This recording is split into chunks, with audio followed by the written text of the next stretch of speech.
আসসালামু আলাইকুম দর্শক বন্ধু, কেমন আছেন? আশা করি সকলে ভালো আছেন। আপনার সকলে হয়তো তখন অবগত আছেন যে কিছুদিন পূর্বে ভারতের জাতীয় নির্বাচন অনুষ্ঠিত হয়েছে এবং সেখানে বিপুল পরিমাণ ভোটে নরেন্দ্র মোদী সরকার বা বিজেপি সরকার জয়যুক্ত হয়েছে।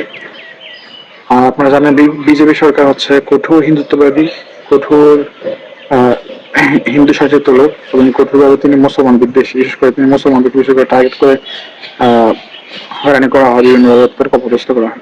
আপনারা জানেন ভারত এমন একটা দেশ যেখানে পৃথিবীর মধ্যে কয়েকটা হাতে কোনো দেশ যেখানে মুসলমানদেরকে নির্যাতন করা হয়, তার মধ্যে ভারতের নামটা অবশ্যই থাকবে।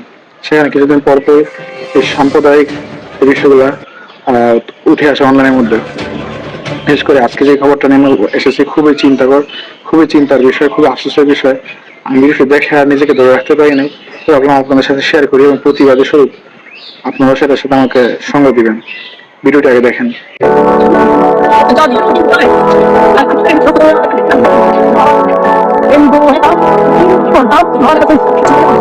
इतनी यहाँ पे सारी बोरियां निकले तब तो बैंक में निकाल चला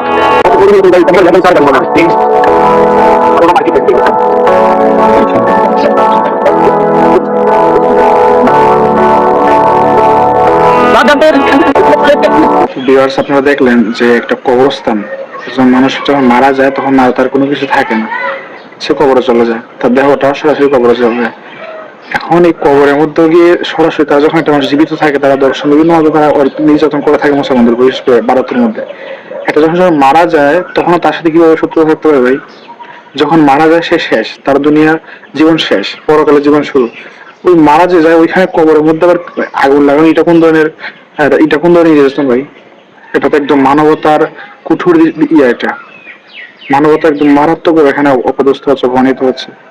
আমি এটা কঠোর প্রতিবাদ জানাচ্ছি, কঠোর নিন্দা জানাচ্ছি।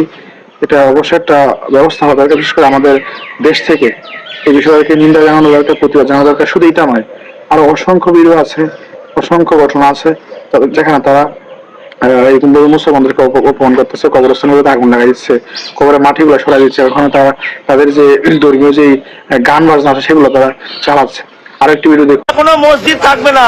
তো হ্যালো গাইস, আমরা অশোকনগরে পাড়ায় পাড়ায় মোড়ে মোড়ে সব মন্দির করা শুরু করে দিয়েছি। তোমরা যারা বিজেপির সেনা আছো সবাই শুরু করে দাও মন্দির করা, কোনো মসজিদ থাকবে না, সব মন্দির হিন্দু শক্তি জয় আছে, সব মন্দির সবাই বলে জয় শ্রীরাম, জয় শ্রীরাম। পাড়ায় পাড়ায় মন্দির হবে এখন, সব কাজ হচ্ছে। এই যে পাড়ায় পাড়ায় মন্দির শুরু হয়ে গেছে গাইস, পাড়ায় পাড়ায় মন্দির এখন, মোড়ে মোড়ে মন্দির। এই সময় আমাদের এই মোড়ে আমাদের দেখলেন একটা মসজিদ, সেখানে দিল্লির একটি মসজিদ ভাঙা হচ্ছে। এটা কিছুদিন আগের ঘটনা।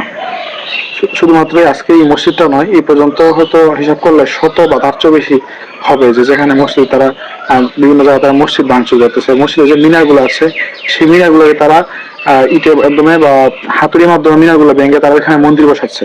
তারা এখানে তাদের যে ছোট ছোট মূর্তি থাকে সেগুলো তারা বসাচ্ছে। এরকম আরো অনেক মসজিদ ভাঙতেছে। ইভেন 2020 বা 22 সালের দিকে অনেক বড় একটা ঐতিহ্যবাহী একটা মসজিদ ছিল বাবরি মসজিদ।